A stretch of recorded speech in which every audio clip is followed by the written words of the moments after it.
한밤중 자전거를 타고 가는데 내 뒤에 있는 건 무엇이었을까? 제가 중학교 2학년 여름방학 때였습니다. 이건 날짜는 기억 못해도 상황은 정확히 기억합니다. 엄청난 충격이었죠. 저희 할아버지 댁은 경남 고성에 있습니다. 거의 깡촌이군요.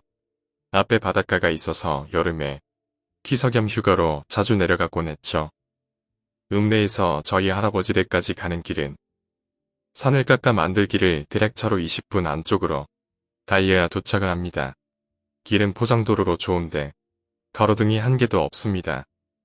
정말 단 한 개도 없습니다. 차가 아니면 엄두가 안 나는 길이죠. 산길이라 처음에 엄청난 오르막을 오릅니다. 오르막 끝에는 갈림길이 하나 나오는데요. 왼쪽은 다른 마을로 가는 길이고 오른쪽은 저희 마을로 가는 길입니다. 근데 왼쪽으로 가도 저희 마을로 올 수 있습니다.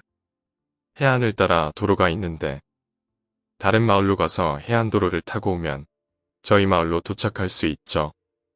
물론 시간은 배로 걸립니다. 암튼 시골에 저와 제 밑으로 사촌 동생 2명까지 이렇게 3명만 내려와 있었습니다. 둘 다 남자고요. 당시에 저희 집과 고모댁이 다 바쁘셔서 육아를 못 가서 저희만 내려와 있었거든요.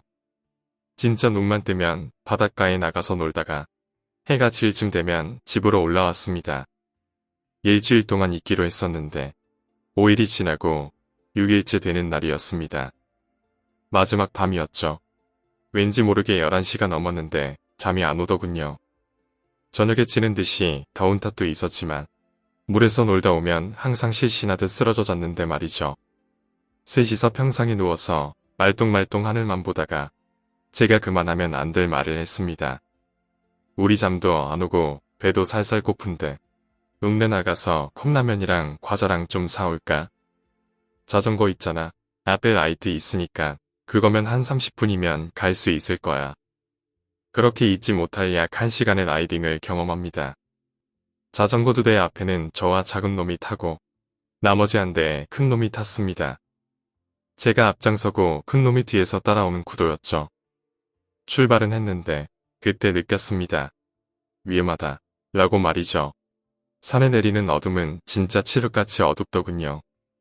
라이트가 비추는 곳 이외에는 아무것도 안 보이더군요.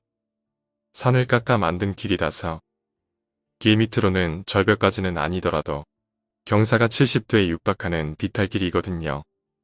출발한 지 10분 만에 위험해서 돌아갈까도 생각을 했습니다. 그렇게 돌아갈까 말까 하는데 어느새 읍내에 도착을 했습니다. 별거 아니네 라고 생각을 했죠. 라면이랑 과자랑 음료수를 샀습니다. 음료수가 미지근하더군요.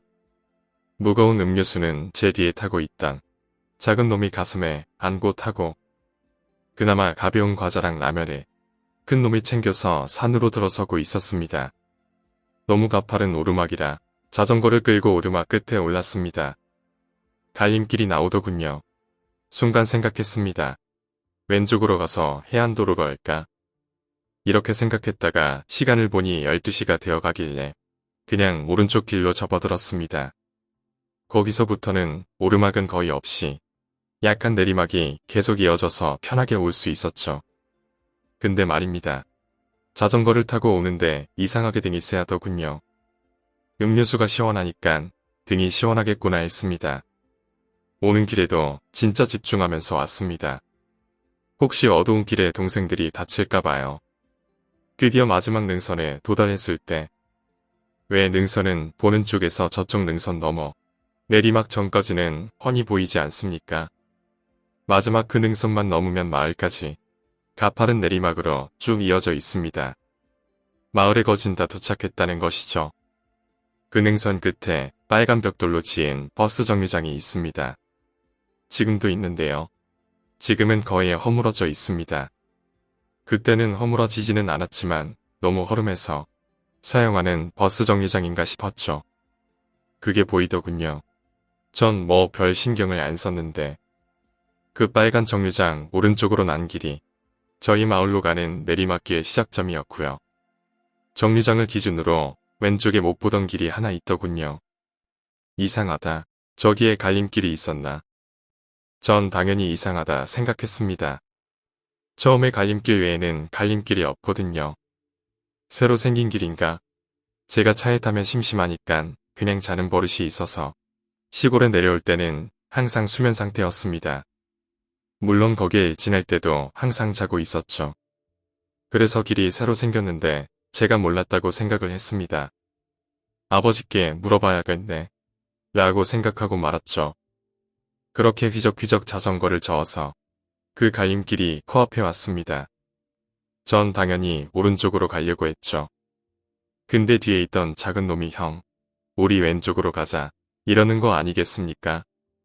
그 말을 듣자마자 전 시골로 가는 내리막길을 날듯이 내달렸습니다. 내리막길이 경사도 있고 커브길도 많고 길어서 굉장히 위험했지만 전 제가 낼 수 있는 최고속으로 정말 달렸습니다. 뒤에 타고 있던 작은 놈도 무서웠는지 제 옆구리 쪽 옷을 꽉 움켜쥐고 안 떨어지려고 하더군요. 그때 길 밖으로 안 떨어진 게 천만다행입니다. 전 그렇게 미친 듯이 내달려 시골 부둣가의 가로등 밑에 섰습니다. 혼자 가파른 숨을 내쉬고 있었죠. 도저히 뒤를 못 돌아보겠더군요. 그렇게 가로등 밑에서 자전거에서 내리지도 못하고 핸들에 고개를 파묻고 숨만 쉬고 있었습니다. 조금 있으니 큰 놈이 탄 자전거가 와서 옆에 서더군요. 뒤에는 작은 놈이 타고 있었습니다. 울고 있더군요. 저는 울고 있는 작은 놈을 달래고 서둘러 시골집으로 올라왔습니다. 잠이 안 오더군요. 동생들한테는 아무 말도 안 했습니다. 이 얘기를 듣는 여러분들은 뭐지? 이런 반응이실 겁니다. 제 동생들은 절대 형이라는 단어를 안 씁니다. 생각해보니 작은 놈이 안고 있는 음료수는 엄청 미지근했습니다.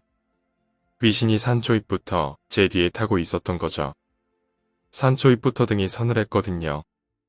일단 달렸습니다. 귀신을 뒤에 태우고 달리는 기분 아십니까?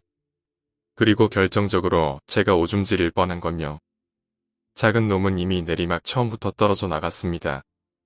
양손으로 음료수를 안고 있어서 급히 내려가자 튕겨 떨어졌죠. 그럼 내려오는 동안 제 옷자락을 움켜쥐고 있던 것은 무엇이었을까요? 그 일이 있고 다음날 부모님이 오셨고 집으로 갔습니다. 왜 그 생각은 못했을까요? 제가 시골로 가면서 정류장을 지날 때 항상 자고 있었지만 시골에서 집으로 오며 정류장을 지날 때는 항상 끼어 있었다는 거려. 물론 갈림길은 없었습니다. 그쪽에만 버스 정류장 때문인지 가드레일이 없이 바로 비탈길이라 떨어지기 십상이더군요. 한마디로 그냥 낭떠러지입니다. 그쪽에 가드레일 없던 걸 알고 보니 아버지가 어리셨을 때 정류장 뒤에 엄청 큰 나무가 하나 있었는데 그 나무에 사람이 목을 메고 죽고 막이래서 나무를 베어버렸다고 합니다. 이건 큰 고목개들은 이야기였죠. 그리고 이건 이 일이 있고 난 후 제가 좀 커서 생각해보니 라이트를 비춘 곳 외에는 어두워서 잘 보이지도 않던 길이 왜 그 멀리 있는 버스 정류장과 갈림길은 그렇게 잘 보였는지 오늘 이야기는 여기까지입니다. 오늘 이야기가 재미있으셨다면 구독과 좋아요, 댓글 부탁드립니다. 댓글은 저에게 큰 힘이 됩니다. 감사합니다.